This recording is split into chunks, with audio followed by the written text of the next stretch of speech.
I just love our Seahawks. I'm glad you guys are checking your emails. I'm certainly happy that you're following us on Facebook. And make sure if you would like to get some more information about student life, who we are, what we do, and how we want to love on our students and our Seahawk family, make sure you check us out, broward.edu/student life. We're always sending as much information as we can to keep us all connected and involved. I hope everybody is maintaining their health. I want to wish everyone a happy holidays if we don't get to see each other again before the end of the year. I hope you all had a great Thanksgiving. I know I did. And again, these sessions are for our family, our Seahawk family. We want to do our best to keep you being the best you. But without further ado, just for the sake of time, we're just going to let everybody keep coming on in and joining us as we start the session. Once again, my name is Bertram King Gillings. I'm your student life representative this morning. I would like to officially welcome everyone to our Release, Restore, and Relax session. Get ready to hear from wellness expert Dr. Lisa Elsinger as she walks us through stress management, tools, and guides us to help us let go of those negative feelings associated with stress. Now, as a student, I understand the importance of being your best self. I understand a lot of us are taking finals, we're taking those exams, we're just trying to get through the holidays. And honestly, if you're not the best you mentally and physically, you can't be the best for anyone else. So I am certainly happy that Dr. Lisa Elsinger has decided to join us with a quick presentation on how we can manage stress a whole lot better.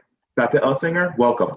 All right, thank you very much. What an awesome introduction. I think you should come with me whenever I do a presentation. you can introduce it. So, and you're so right. I mean, it really makes a big difference when you are able to manage your stressors in ways that work for you. And we're all different. What works for one person may not work for the next. And I really like the title that you've created, Release, Restore. That's really important because we need to restore ourselves because we're all stressed out. And you know what's interesting? I'm here in my office where I never am. My phone's ringing, which never happens. So, you know, that's one of those things. So welcome everyone, and thank you for being here today. I want you to just take a look at this photo because I took it at the beach. I go to the beach at sunrise on the weekends, and it's one of the things that I would highly recommend for you to do. Sunrise is a little bit later now. It's not like 6 o'clock in the morning. So if you get there just a little bit before sunrise, even if it's cloudy, it's always spectacular. And if you look at the quote, the navigator is us, right? We're the navigator. And in order to have the wind and the waves on our side, we have to know how to manage ourselves. And we often get really stressed out because we try to multitask. There are many things beyond our control, and our brain doesn't like that, by the way. So that's just the nature of the human brain. So if we learn to calm ourselves down when things get particularly stressed, we'll be able to function better, make better decisions, and overall just feel better, including sleep. So periodically you'll see some of my photos in here because I have way too many photos. If my phone ever crashes, I will be majorly stressed because I don't know if I'm backing them all up. So here's some of the reasons why we're stressed. So just take a moment to take a look at those. We're tired. I don't know about you, but I'm pretty impatient sometimes. Aren't you? You just you get less patient when things keep going on and on and on, and you don't seem to be able to get a grip on it. The uncertainty, we don't know what's going to happen with the pandemic. We don't know what's going to happen with our classes. Will we continue to be virtual? Will some of the classes go back? And the brain doesn't like that. The human brain likes patterns. That's why we have so many habits that we don't try to make. You find yourself doing the same things all the time in the same order because your brain says, oh, this is how we do things. And so you have habits. And that's why when you try to make habit changes intentionally, your brain says, well, no, I kind of like it better this way because this is what I'm used to, even if it's not constructive.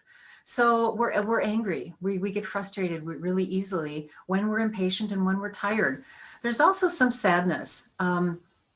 And I think we have to acknowledge that. We have to address that this is a time of grieving for many reasons, not just for people we may have lost, but for a lifestyle that we may have lost, contact that we don't have with people. And so we have to try to keep those connections as much as we can. And we have to acknowledge that it exists, because oftentimes we just say, oh, just think positively and everything will be fine. And underlying all of that is all the frustrations, all the grief, all the sadness that we try to suppress. And so we really can't do that. We have to allow it to bubble up in the most constructive way possible. We have time limits. We have lack of control, disruption of our habits and patterns. I don't know about you, but I'm a fitness instructor, right? I still teach at LA Fitness. And I was just saying before, I used to teach 15 to 20 fitness classes a week, high intensity interval training, fast, intense, difficult. And then some body parts started saying, hey, guess what? I don't want you to do that anymore. But now I have all my fitness equipment in my living room and it's looking at me while I'm working. Do I go over and use it? Not as often as I should. Because when I would work out, I would go to the gym. I would teach classes. And when you don't do that, your body says, well, then I guess I might not just do anything. And so we have to develop some new habits because we have our old habit patterns that have been disrupted. Lack of control, too much or not enough solitude. I love to be around people and I live alone. So I try to stay connected as much as possible because it's really hard if you're by yourself all the time. Conversely, some people live in a house with their spouse or their family members. They have kids, dogs, animals, birds, everything that they never get time alone. So you have to kind of carve out a few moments that you can go somewhere and have a few moments of solitude if you're not getting enough. So any extremes are going to be stressors. And so really, if you look at all the things and think of the major ones that are affecting your life, that all goes down through the funnel. And these are the reasons, the primary reasons that many of us are stressed. And we have to acknowledge that because otherwise we won't be able to do anything with them and about them. So here's some student stressors, according to students that I've talked to. And I recall when I was a student, through all of my degree programs, and needless to say, that was during normal, whatever normal times are. You try to do too much. You try to balance school and home and work and finances. And you try to multitask. And by the way, the brain doesn't work that way. That's when you make mistakes. So if you ever see messages coming out and then a few minutes later it says, so-and-so would like to recall the following message. So they were probably multitasking, didn't include the right link or something because we can't focus that way. When I was working at a paper mill in a fitness center, fitness and physical rehab center, I sent out a message one time, and it was really a busy time because there were 1,500 people who worked in the plant, and our facility was right in the paper mill plant, a paper coating machine. So when you go to a store and you get a receipt, that thermal paper, that's made by a coated paper plant. It's a city block long. So our facility was right in the middle there. And we had a new policy where you had to fill out this 2-page form, and then you had to sign in the presence of a staff member when you came in. So I sent it out and to this new policy to the entire corporation while I was talking to someone, answering questions. And I started getting these funny messages back, like someone called me and started singing. And then he goes, am I a member now? And I'm like, what? A guy came in and started singing, row, row, row your boat. And he goes, is this all I need for a membership? I thought, what are you talking about? He said, well, your message said, fill out the first 2 pages and you'll be required to sing in the presence of a staff member, right? Not sign, S-I-G-N, S-I-N-G, sing. So all day this went on and on and on. So you see what happens with transposing 2 little letters. So what if that was a $sign, or what if that was a decimal point? Companies have made major mistakes by putting a decimal point in the wrong place, major expensive mistakes. So we think about that one little thing. And by the way, all day people were singing and it was hilarious. This has been a long time and people still remember it. And later on in the afternoon, one of the VPs came in and he worked out at the same time every day. And he was very kind of straight-laced, always wore a suit and was always very proper. And he called and he came in rather, and he said, I understand what's been going on all day with this message that you sent. And he said, I just have one question for you. And I thought, well, great. What is this going to be? He goes, do I get to choose my own song? So he thought it was fun too. So I'm really glad that he thought of that lightly, because some people don't have a sense of humor like that. So think of one little thing that you may have done in the middle of multitasking that you wish you could take back. Maybe you sent off a message that was a little on the snarky side. Maybe you snapped at somebody. Maybe you didn't, maybe you turned in an assignment that wasn't completed because you were busy doing something else. So try to focus on that one thing at a time. And that's really important. And I know we have a lot of stuff going on, but try to kind of clean out. It's almost like cleaning off your desktop, clean off your mind and do that one thing. And then not enough time to refresh. People think that you have to take big blocks of time to refresh, and you really don't. And we're gonna get into that a little bit later. Lifestyle factors, not enough sleep. I used to be the poster child for saying, I don't need much sleep. I'll sleep when I'm dead. Well, you've probably heard that, right? If you don't get 7 to 9 hours of sleep a night, your immunity breaks down, your brain doesn't function well, your body doesn't function well, and conversely, you will get less and less healthy and capable over time. And it really challenges our emotional intelligence. You know what it's like when you're really tired? Instead of having one cookie, you eat the whole package because you go, yeah, I blew it anyway. I might as well just eat them all. Or if you're really tired, you snap at people, you don't get work done the way that you want, the quality isn't there. So remember, sleep is essential. As much as we don't like the idea, and I don't like the idea of having to sleep a third of my life away. I mean, really, I have things to do and then I don't want to have to sleep that much, but that is the way that humans were built.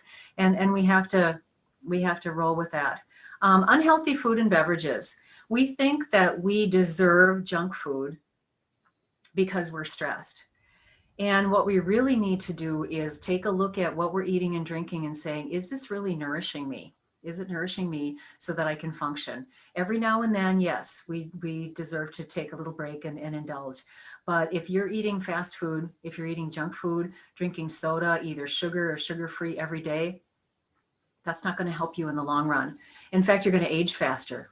That has been proven, is that an unhealthy diet, and diet means everything from food to beverages to sleep to physical activity, will age a person faster and not enable you to function in the way that you want and that you need to. So do nourish yourself with the healthiest foods that you can. And you know, you can't like everything, so you don't have to eat the things you don't like, but there are healthy foods in all of the food groups that we need to have. Particularly stay away from things like deep fried foods, high fat, high sodium, high sugar, anything that has extreme ingredients. Your body's going to have an extreme reaction over time. Sitting at desks with no breaks. Don't do it. Don't do it. You know, and I do that too every now and then. There goes Bertram going running off his chair. So the body was not made for inactivity. So in the past 10 years, we have been sitting more and more and more. And then we're sitting and slouching because we have an ergonomically incorrect workstation. So go online and look up ergonomically correct workstations and configure your monitor so that your monitor's at forehead level. So if you are in meetings or classes and you see people towering over their monitor looking down, eventually your neck, your shoulders, your arms, your back, they're going to start talking to you. And once you develop that posture, once you develop those pain points, they're going to own you. And pain takes over and it's really hard to get rid of. So start by improving your posture by setting up your workstation correctly. And then ergonomically, every 30 minutes, you should take a break. Even for 30 seconds. We'll talk about that again a little bit later. So sitting at a desk or sitting on a chair, sitting on a couch is a primary detriment to our health. And we find that as people get older, they are less active, which means they get older faster. And what I want to do, I don't know about you, is I want to remain healthy and independent well into old age, because that's when you really have a chance to have a good life, is if you keep yourself healthy as possible throughout life. So here's our first poll question. Are you ready? How do you think you're managing your stressors in general?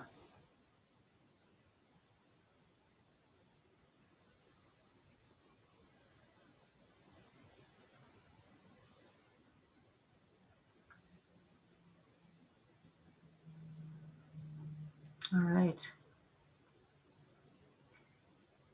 So that's pretty good. I mean, 36% so far are doing okay. And you know what? Sometimes okay is just okay. Really glad to see that nobody's down there in that not well at all.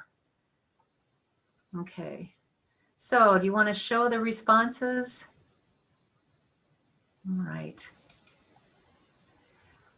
So 8% of you are doing great and handling it well. Good for you. And you know what? When you have people in your life who are not handling it well, that's when you can help them. That's because we have to help each other. Doing pretty well, dealing with some and not so well with others. I think that's standard. Some things are they're just not manageable. You just have to endure. And doing okay. Usually when I do this session, that's where many people are, because it goes back and forth. Some days you're doing great and other days you're going, yeah, I'm going to start this day over tomorrow. Stress is getting out of control, and that is your indicator that you may need help. There are many resources here on campus that you can go to for help, and we'll talk about that a little bit later. So, so we can take this poll away. So thank you for responding.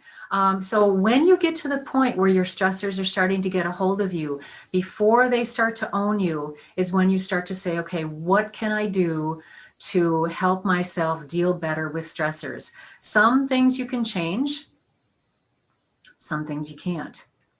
Some things you can control and other things you can't. But overall, what we can control is our response. Our response. So think about this. You're driving down the highway, whether it's the turnpike, whether it's 95, federal highway, wherever you are. Somebody swerves in front of you, gestures at you, honks the horn, pulls in, and then you all end up at the stop sign in the same place, right? And you just want to look over and wave at them and going, yeah, all that hurry was really helpful to you, right? Here we are at the same stoplight. But the person is so stressed that you're afraid to respond because you don't know what they're going to do. People are really volatile. This is a person who is not controlling their responses very well.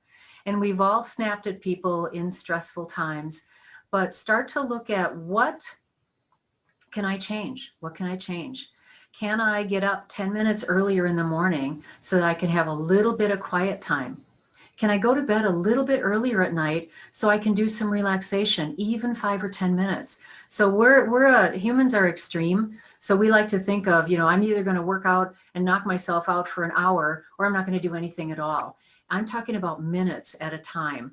So what can you control? You can control your responses. What you can't control, other people's actions. And take it from a people fixer, because in health promotion, it's like, you should just do everything I say and then your life will be fine. And it doesn't work that way. And then we get frustrated.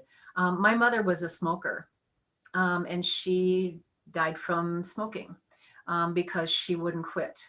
She said, well, I don't have any other bad habits. I'm just going to keep smoking. And that's what ended her life. And we fought with her for years about the smoking issue. And what we could have done was let it go. She wasn't going to quit, so we could have had a better relationship with her toward the end of her life, but we didn't do that. And so that's always, it's understandable, but that's always a regret. So look at some of the relationships that you have, and look at whether you're trying to fix people who don't want to be fixed.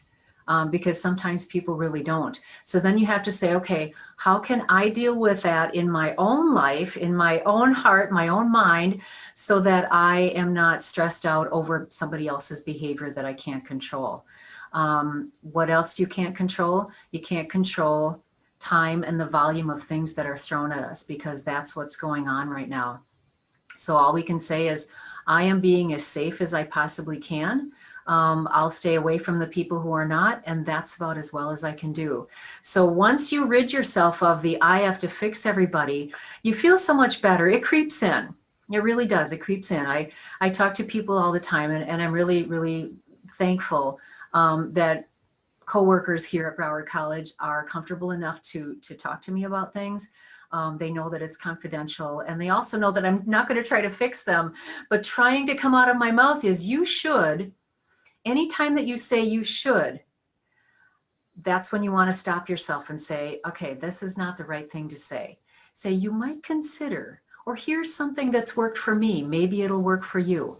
So think about that, because we are shooting ourselves, first of all, and then we're shooting all over other people. And we shouldn't be doing that. So here's some things, and it looks like a long list, but when you look at it, you see how small they are. Micro breaks. No one is to sit for more than an hour. So what I recommend is, if you can set a timer for yourself, preferably 30 minutes, but an hour is maximum.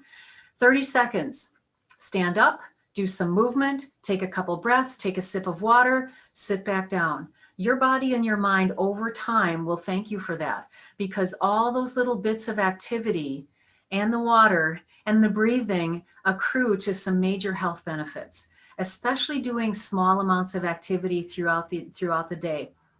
There is an acronym called NEAT, N-E-A-T, and that stands for non-exercise activity thermogenesis.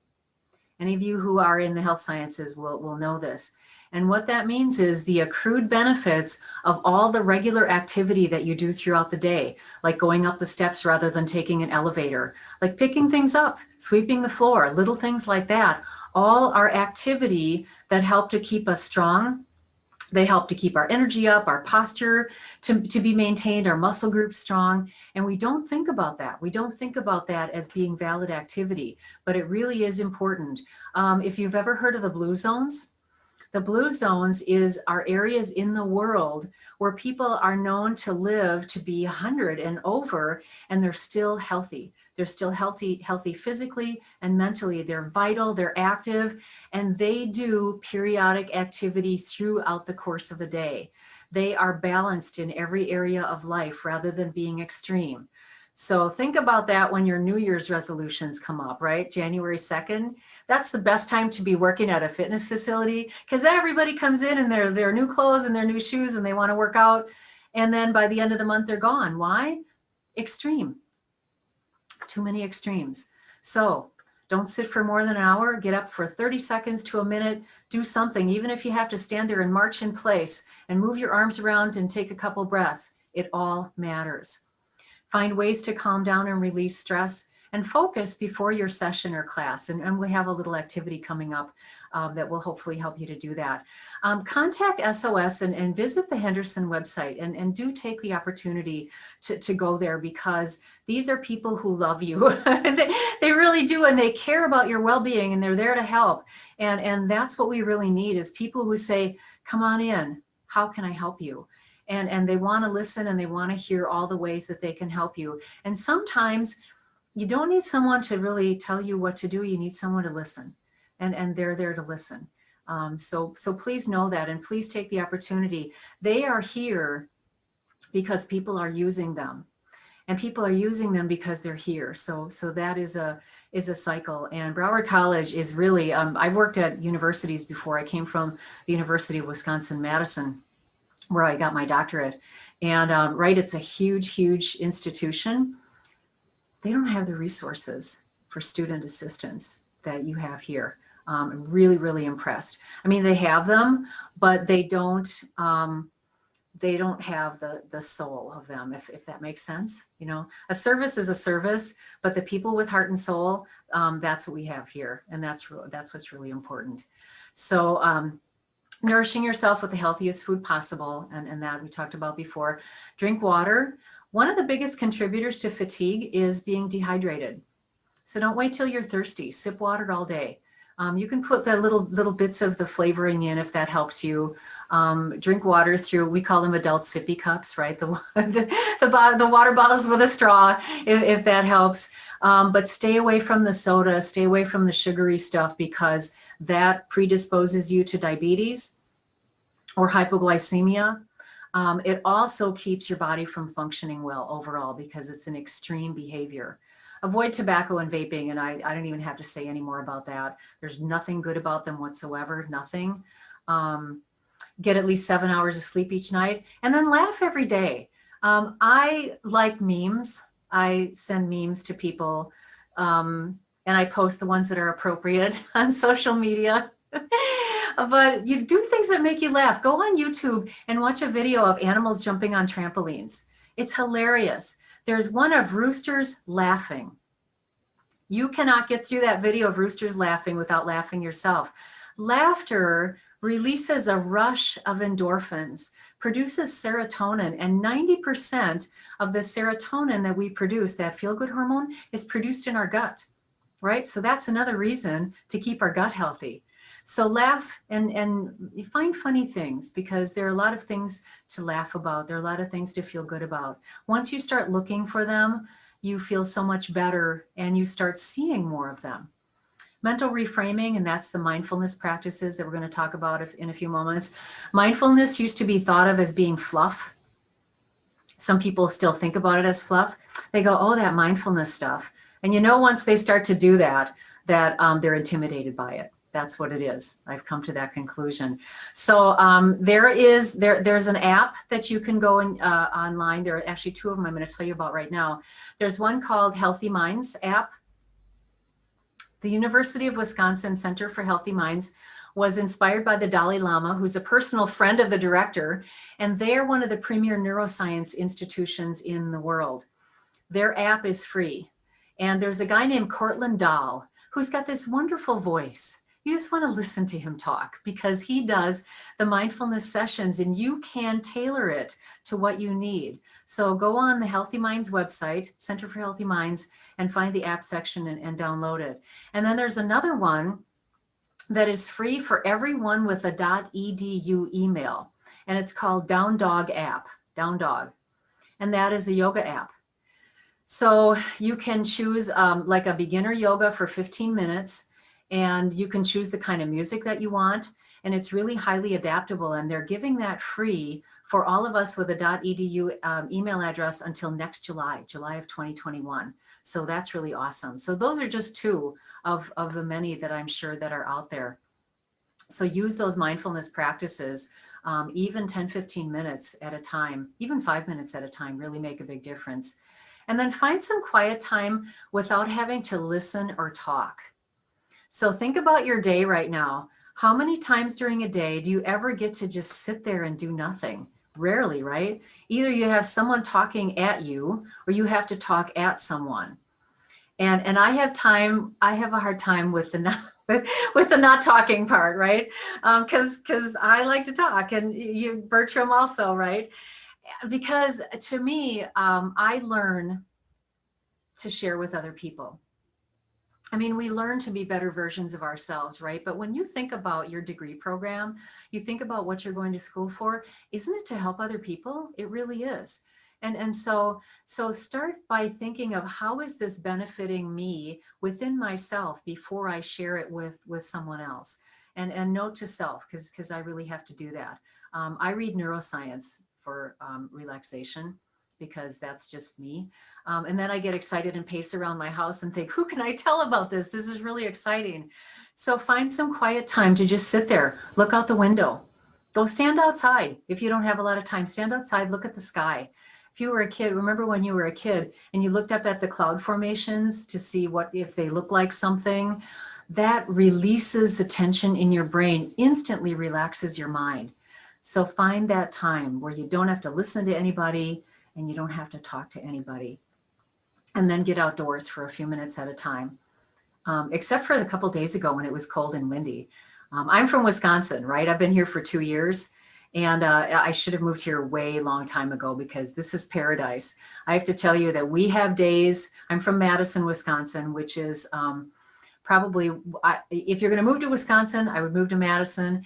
It is the most liberal and open and welcoming and diverse city in the state, but it still wasn't enough for me. So I looked purposefully to move to an area that was multinational, because that's what I need in my life. And so I'm really happy to be here. But minus 22 degrees for weeks at a time in the winter. Do you go outside?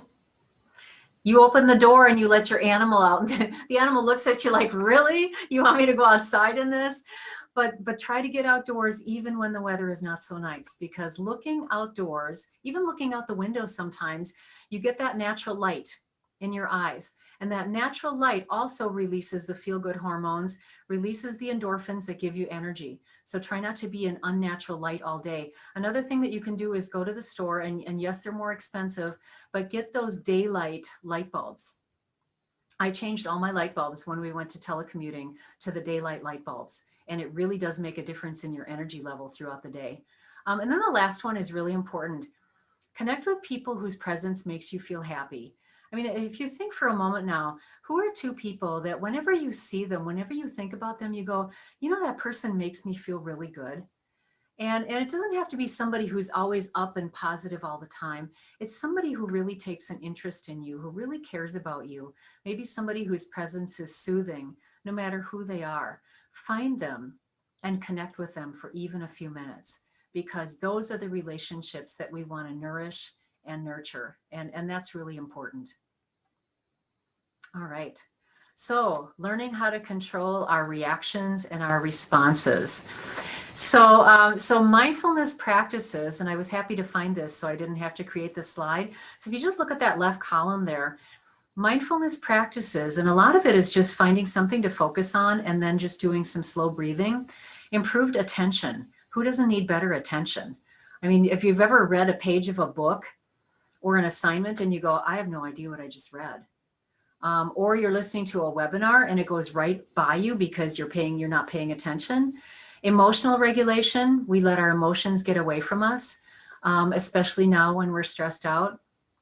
I hear people arguing in the grocery store, usually about toilet paper. So it's like, really, people, let's calm down. And greater compassion. We had a webinar yesterday, and I like to provide a lot of webinars for colleagues here, by a life coach who said, if you can't show up with compassion for someone, don't talk to them. Don't help them. Don't try to help them. Because if you're going to bark at them about what they're not doing and what they should be doing, you're not having compassion for how they're feeling. You probably have people in your life, as I have in mine, who have major anxiety. And anxiety is just runaway emotions. It's like the thought gets into your head. Then the thought starts to control your mind. Then the thoughts start to control the thoughts, and pretty soon it's a vicious cycle. We have to have compassion for those people because they really are out of control. Those are the ones who need to come to Student Outreach Services, Seahawk Outreach Services, and Henderson, so that they can help. Because they really can help guide you to the right resources. And you would be surprised at how little it takes to help calm a mind. So look at people with compassion, even angry people, because anger is another form of fear and impatience and dissatisfaction with self. It really is. And then reduction of stress and anxiety, needless to say. The brain scans of people who meditate and practice mindfulness over time show how much those neural connections are made stronger by doing mindfulness practices. So that's really important for everybody to know, that it is evidence-based now, rather than just, yeah, I do some mindfulness and feel good. So here's your second poll question. Do you practice any kind of mindfulness activity?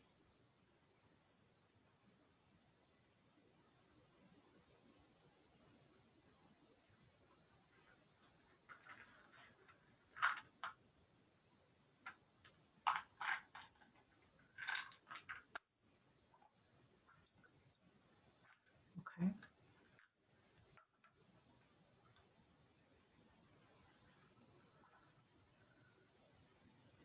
Okay, great. Yeah, you can show the responses. It's really awesome to see that 21% of you are doing some kind of mindfulness daily. That's really great.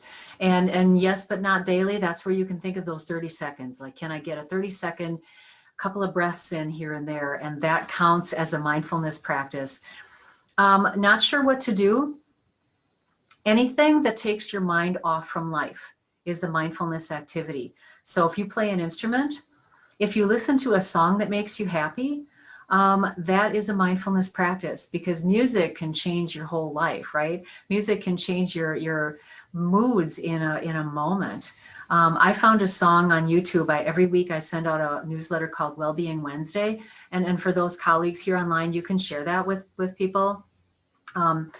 There's always a video of an uplifting song. And I found one a couple weeks ago on gratitude. I found one for this week on kindness.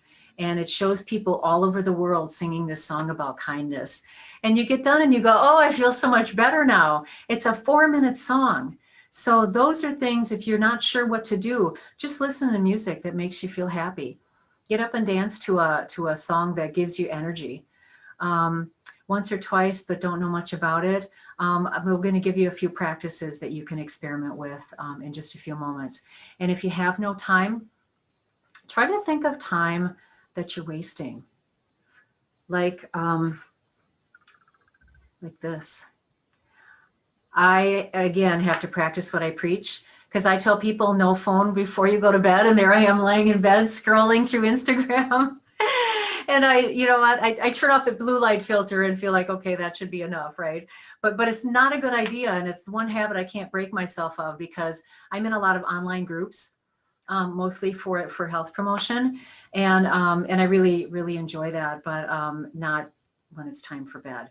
So find the times that you're mindlessly scrolling, trying to figure out who's doing something more interesting than you are on your social media sites, and say, can I take a minute? Just put the phone down. Can I pull up the Healthy Minds app and do 5 minutes? Can I go on to Spotify or Pandora or whatever music service you have? Look up a guy named Kevin Kendall, Kendle, Kevin Kendall. He has wonderful relaxation music. He's probably one of my favorites right now. I use his music when I teach yoga at LA Fitness, and shared his music with people, and they really like it also. So do stuff like that, even for a couple minutes, and hopefully you'll be able to find some time there. All right, so we can go on and take this poll question down. All right, so I love neuroscience. I love neuroscience because it's finding that doing the functional fMRI, the fMRI scans, functional MRI, brain imaging, shows the parts of the brain that light up, that start to function when people are feeling certain emotions. So a lot of the studies have been done having people go through a range of emotions and then looking at what's happening in the brain. So what they're finding now is that neuroplasticity is the brain's ability to restructure itself and function differently as a result of doing mindful practices. So what that means is that okay, think of a moment about somebody who's really negative in your life. No matter what it is, this person's whining about it, right? No matter what it is, that's never going to work. And you talk about something that's really great, well, that's just not going to happen. And they even have that kind of whiny voice. That person is like that because they have trained their brain to only see the negative. And so really their brain is functioning in a way that all of the circuitry in the brain that comes up that starts to function when there's danger, when there's negativity, when there's fear, when there's anger, sadness, whatever, those neural connections are much stronger because they feed them. If you start doing a mindfulness practice, if you start thinking more constructively, and when I say optimism, I don't mean like don't think about anything that's negative ever. Optimism is really pragmatic, where you have a realistic attitude, meaning I believe that okay, things are really not so good now, but I believe they'll get better, and I believe I have the opportunity and the ability to get through it. That's just an example of optimism. So think optimistically. You can gradually retrain the neural connections in the parts of your brain that will help you to calm down. So as you do these practices, you get into a situation that's really negative, really stressful, and you start to do these mindfulness practices, your brain will go, oh yeah, now I know how to do that. I know how to do that. You don't have to prompt me as much. It becomes a habit. So start thinking of those mental habits, those instant reactions like, do I get angry real quickly? How can I train myself to say, okay, I noticed that I got angry. I noticed that I feel angry. Don't react. Don't react. Just calm down. Eventually your brain will say, oh yeah, I know that I shouldn't react. I should calm down first. That is neuroplasticity. The neural sculpting is the practices that we do to help ourselves be calm. And it's pretty incredible how they work. There's some practices that are being done now. There's one practice that's being used at the Walter Reed Medical Center to help veterans with PTSD, post-traumatic stress disorder. It's called Yoga Nidra, and the yoga is kind of a misnomer because it's a guided meditation. They're doing this guided meditation with veterans with PTSD and doing the fMRI scans and showing their brains gradually learning how to calm down and function again so that that anxiety doesn't get away from them. So go on YouTube and find Yoga Nidra. And you think it's kind of hokey, but it really works. It works really well. So small practices like that can actually change the way that your brain functions. It can strengthen the connections between the parts of your brain that help you calm down. And that is what cognitive neuroscience is all about. It's really, really exciting stuff. All right. So some mindfulness practices to consider. We're going to do a 3-breath arrival. And we're going to do just the first couple. And then if we have time, we'll do the stop practice. So another photo that I took one morning, and you just have to stand there and look at this beautiful sunrise and say, how could I possibly miss this? All right, so I'm going to go back here because I'm going to show you this later. So what I want you to do right now is just look at this little pile of rocks. I also stack rocks all over the place. I don't know if you can see behind me, but I have them behind me here on my desk. They're called cairns. They just make me feel good. All right, so get comfortable in your chair in whatever way makes you feel comfortable. We're just going to take a deep breath. So take the deepest inhale that you can right now. Challenge yourself to inhale as deeply as you can. And now when you exhale, feel like you're letting the air out of a balloon really slowly.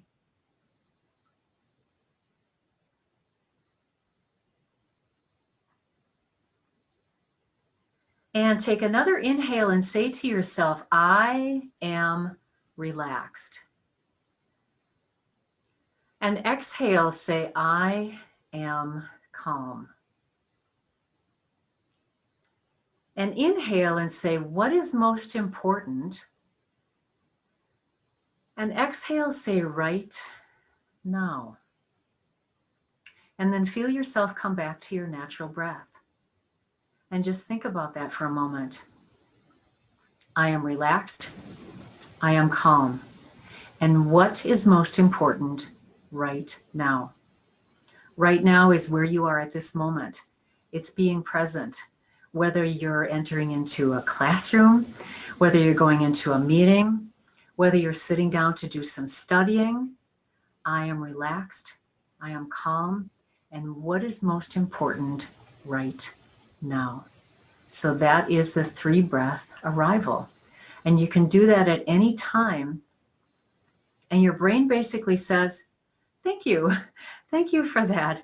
I don't know if do you feel a difference? Does anybody feel a difference in just those 3 breaths? It doesn't take much. It really doesn't, because our minds are hungry for that. They really want us to help them calm down. Deep breathing, particularly the exhale, activates our autonomic nervous system. Particularly, we have the sympathetic and the parasympathetic nervous system. The parasympathetic nervous system is what calms us down. So as soon as we start to do those deep breaths, those parts of our brain go, oh, you need me. Oh, you need me. Thank you. I'll help you. And so do that periodically so that you can develop some sense of calm. All right, so the next practice is called the 5-4-3-2-1 practice, and it's used as part of cognitive behavioral therapy, which is really a wonderful therapy. It's a short-term therapeutic approach for people with anxiety, or for people who are dealing with one specific issue, like all of a sudden with COVID, I find myself having more anxiety. Cognitive behavioral therapy can help you quite well with that. So just right now, look around your space, wherever you're sitting, standing, lying down, if that's what you're doing, and look at 5 things that you can see. And you can just say them aloud to yourself if you want. Hopefully you're looking at some things that you enjoy seeing. I like to have stuff around me that when I look away from my screen that I like to see, like pictures of my nephews and my chickens and stuff. All right. And then 4 things that you can feel. Are you wearing a shirt that has nice soft fabric? We're very tactile. We're really, really influenced by the way things feel. So get some nice, yes, and your chin hairs, your beard. Or maybe it's your cat or your dog. What does that feel like when you pet your cat or your dog? What kind of fur do they have? Is the temperature where you are cool? Do you have a breeze? 4 things that you can feel. And then 3 sounds. Might be traffic outside. You might be playing music in the background. Oh, look at the dog. He's got his pupper there. 3 sounds. All right, and 2 things you can smell. Maybe it's what you cook for breakfast. Maybe it's something that you burned for breakfast. I'm not a cook, so my fire alarm batteries have to be changed pretty often if I cook. So 2 things that you can smell. Maybe you have on some nice hand lotion or something. Maybe you have some shampoo that really smells good. And then 1 thing that you can taste. Maybe it's the taste of coffee or tea or whatever you just had to drink. Maybe it's toothpaste. What can you taste? So when you get stressed, do that. Things that you can see. So we're using all of our senses. What we can see, what we can feel, what we can hear, things you can smell, and what you can taste. So it activates our other senses and it calms the mind down. All right. Gratitude and kindness. So 1 thing that you're grateful for, and I am grateful every day. I wake up in the morning and you know what? I woke up, I'm grateful for that. My motto is wake up, power up, get up, and show up. That's my motto. I say that to myself every morning. And so find a motto that works for you. Think about something you're grateful for every day. Even when times are tough, there's something that we can be grateful for. And then an act of kindness that you did for somebody. Maybe you had that person who was trying to get in front of you driving down the street and you said, you know what, go, get in front of me. Okay, I'll let you in. That's okay. Maybe you held the door for somebody. Maybe you just smiled at somebody. Sometimes that's all people need is to have someone not be crabby with them. So, oftentimes we think about what's good in life. Sometimes think about what's not bad and do something for someone that just helps their life be a little bit better every day. And then an act of kindness someone did for you. Maybe you were looking for something. Maybe you contacted the library and they sent back you this great list of stuff. I mean, that's really an act of kindness because they're crazy busy. And when they take time to send things back to you that you really need, they're doing that because they want to go the extra mile for you. Every day, there's something that we can be grateful for. We can do small acts of kindness for someone, and we can recognize small acts of kindness that someone does for us. And even observing it. I mean, I saw one day, it was during a busy time when the stores were all hectic and crazy and there were no carts. And this older couple was walking into the grocery store and there was a guy coming out who knew there were no carts. So he took his groceries out of the cart and he gave the cart to them. And he said, you're not going to find a cart. Take this one. And they're like, oh, what a thoughtful thing to do. And you could feel them smiling behind their masks. And I observed that and I thought, wow, that just made my day better. So sometimes just seeing the things that other people are doing for people. There was an elder lady, and a lot of things happen in the grocery store. This elderly lady was standing there watching the young man bag her groceries. And she said, you must be a really organized person. Said, you put those in there in such a way that, wow, they're all lined up. And the guy looked surprised that somebody would even notice that. And I could tell there was just a little bit of a lift in his mood. And so it doesn't take much to really make us feel good about things that we're observing that other people are doing for people. So those gratitude practices and kindness practices every single day for a few minutes really make a difference. All right. Here's your last poll question, and then we're going to do one more little practice. So, were you able to calm your mind and focus at all? Even a little bit?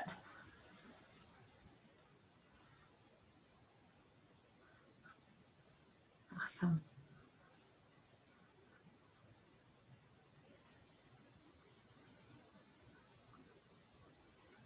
Okay, great. Yeah.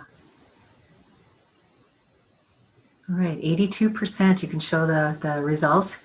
Yeah, 82%. And for the 18% of you with mind wanders easily, that's the mind. It's not your mind, it's the human mind. That's why for you, do things that are shorter. You know, I've been in meditation sessions where you tune it on and you go, here, we're going to meditate for 20 minutes.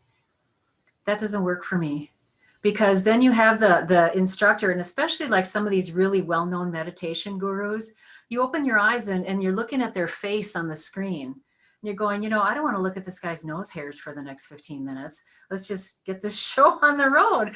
And so do something that's shorter. It doesn't take as long, because I personally cannot meditate for long periods of time. I have to do it more frequently. So if you think that it's just your mind, if you think you're not able to focus, that's not the case. Do that 3-minute breath. Do it a couple times a day, and you'll find over time that over time it does enable you to meditate for longer periods of time. I have a mini trampoline in my house, and so when I feel like I need to do something, because I also have a hard time sitting still, I march on that trampoline and I do my breathing or my meditation while I'm looking outside, listening to music.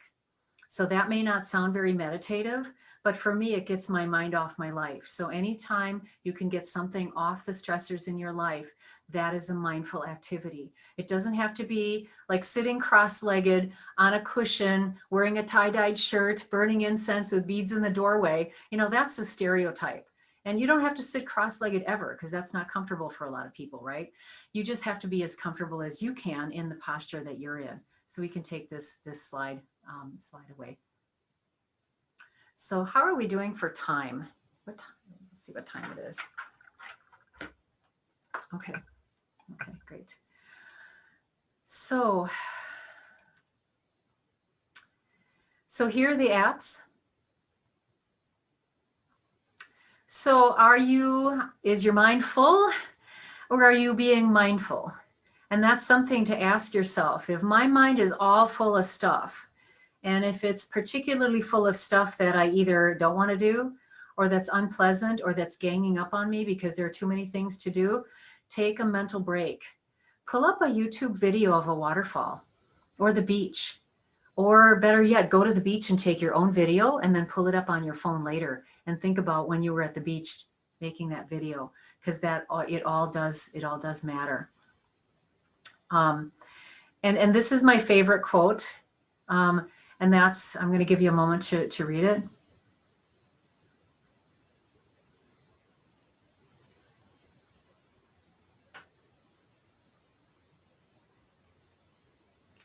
We hold ourselves back, right? We do that for so many years, and all of a sudden you hit middle age and you go, wait, why did I hold myself back? Why didn't I believe in myself when I know now that I had the capability? So this is really your time to believe in yourself. I just want to share with you that that's me in the photo. And if you look at that wave way behind me, that wave was bigger than it looks. And so it came up behind me and it slapped me on the back of the head. And I did a face dive into the water, whereby I got applause from everyone on the beach. So when I see that photo, that was on Christmas Day also, by the way, 2 years ago. The photo makes me smile because I knew what was coming up behind me, right? So we never know what's coming up behind us. And, there we are all happy, and pretty soon we face dive into the water. And you know what, though? You get up. You get up and you keep going, because that's what we have to do. So this is really your time to soar, because you're in school, you're doing your classes. It's much more than many people are doing. A lot of people give up. And when you try and fail and then you give up, you never know if that next time that you tried isn't going to be the time that you really persisted and were successful. So don't let the time go by, because I'll tell you, it goes fast. And all of a sudden you're looking in the mirror going, this can't be right. I can't have gotten here already. So this is your time to do the best that you can with what you have. And sometimes what we have is pretty darn stressful. But if you take these little bits of practices and say, this is what I get, and this is the best thing that I can do for myself right now, and then you're better able to help other people. And that's a lot of why we're here, is to help other people, to transform other people's lives by doing what we do. So thank you so much for staying with me and for being here. And I hope you all have a wonderful break. We actually get a break, so take time to do a lot of nothings as much as you possibly can. So thank you so much. No, Dr. Elsinger, thank you so much.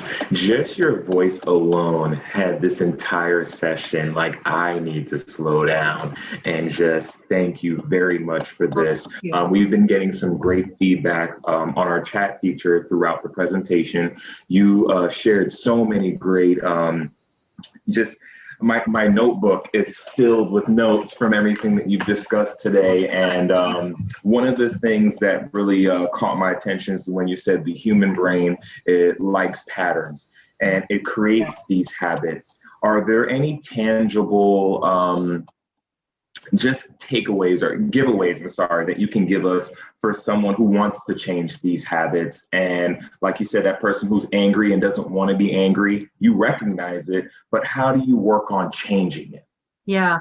Well, first of all, there's a guy that I follow on, well, actually, I follow him on Facebook and on Instagram. His name is James Clear, jamesclear.com. You can go to his website. You can download the first chapter of his book called Atomic Habits. Habits. He recovered from a traumatic brain injury to be successful. And he is like one of my favorite people. When you hear him talk, actually you just see his face and you feel better because he has such a wonderful outlook on life. Just reading some of that material, but it's all in the consistency. It's little things done consistently rather than big things done periodically. And so I'll equate that to physical activity, right? So there are some people who like to do like those intense practices like CrossFit and P90X, and they do it twice a week, and then they crawl out of the room and they're stiff and sore for a couple of days, and they go do it again, and then they don't do anything else in between. It would be better if you did a few exercises every day consistently over time, because that builds up your capacity to do more. And it's the same thing with the mental training. There's a practice called the STOP practice. Bertram, and I'll send you that handout that you can share with people. Thank you.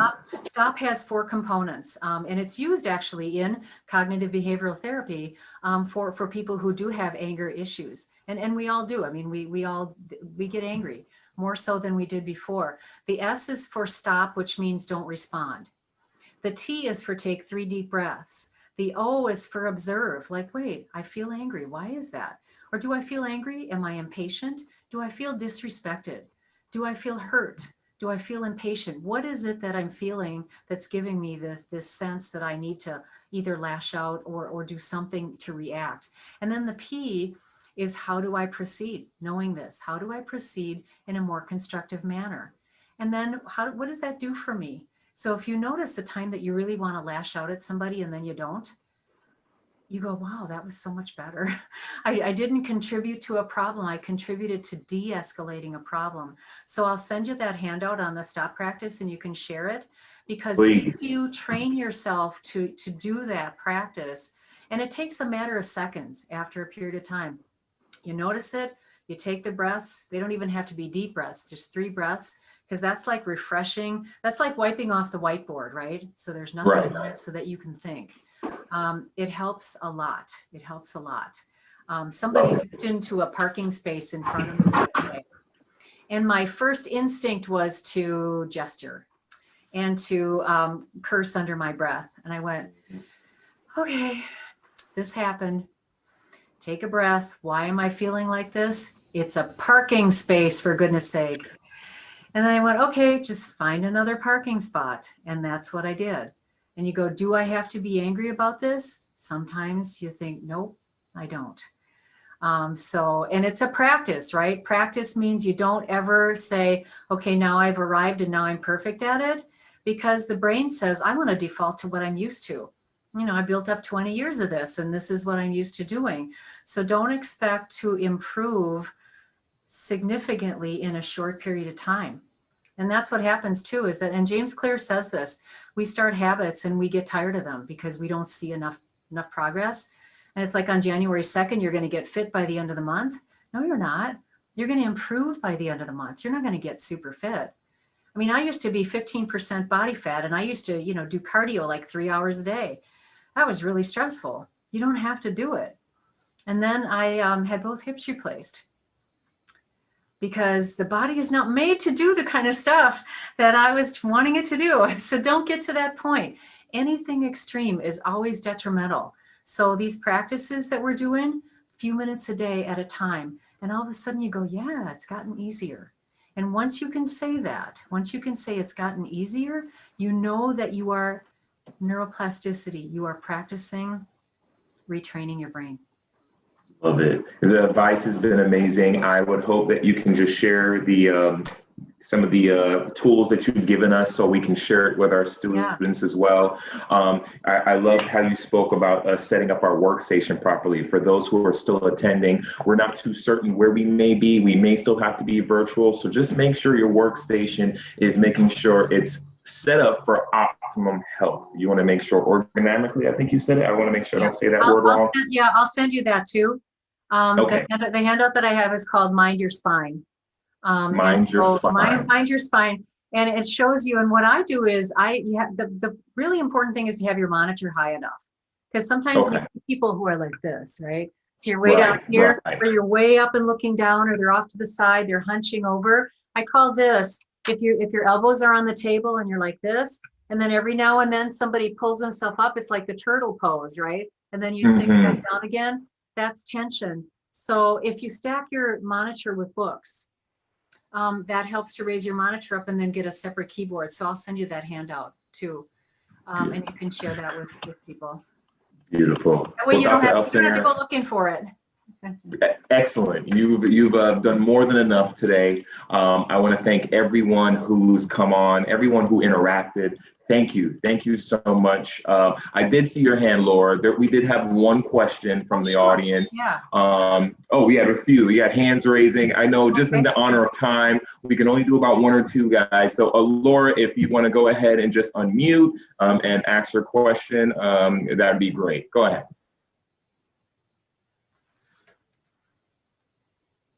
Or you're more than welcome to type it in the chat and I can ask it there. And also, if there are questions that people need to have answered, you can just email them to me. Great. If people are looking for more resources or something like that, I can always email you the responses. Okay, no problem. And earlier in the call, there were a few members that did want to offer their condolences, myself as well, for the loss of your mother. You're a very strong individual, and I can just see your spirit come through this call as well. So we definitely wanted to offer those condolences, Dr. Elsinger. And thank you. Just thank you for being you. Thank you for going through years of schooling to teach us how to be mindful of our health. It's one thing to be physically healthy, and like you said, you were at LA Fitness doing it up, but it's certainly another to be mentally well. And like I said in the beginning of our introduction, you can't be the best. You can't be the best for everyone if you're not your best to you. And it does start up here. And if you could work it there and you could start training those habits like we spoke about, and then you could start moving forward, then you'll be the best that you can be. I didn't get the questions just yet. They didn't come into the chat, but if anything, what we can do, guys, if you can send the questions over to us here at Student Life, we can certainly send these over to Dr. Elsinger and get a follow-up or feedback. But again, thank you for this time. Thank you for sharing, and thank you for just helping us be better, just better overall, Dr. Elsinger. I am here anytime. I'm happy to show up at any time, even for a few minutes. So excellent. Well, happy holidays. Thank you so much for your time again. I want to thank everybody. I'm a thank you person, so I'm gonna say thank you until I'm blue in the face or until I hit one of those blue zones. But our Student Life email, thank you so much, Leo, is bcnorthsl@broward.edu. Be sure to send in those questions. Once again, I am your host and Student Life representative, Bertram King Gillens. This was Dr. Lisa Elsinger, and I want to thank you all once again for just being some great Seahawks. You have a wonderful holiday.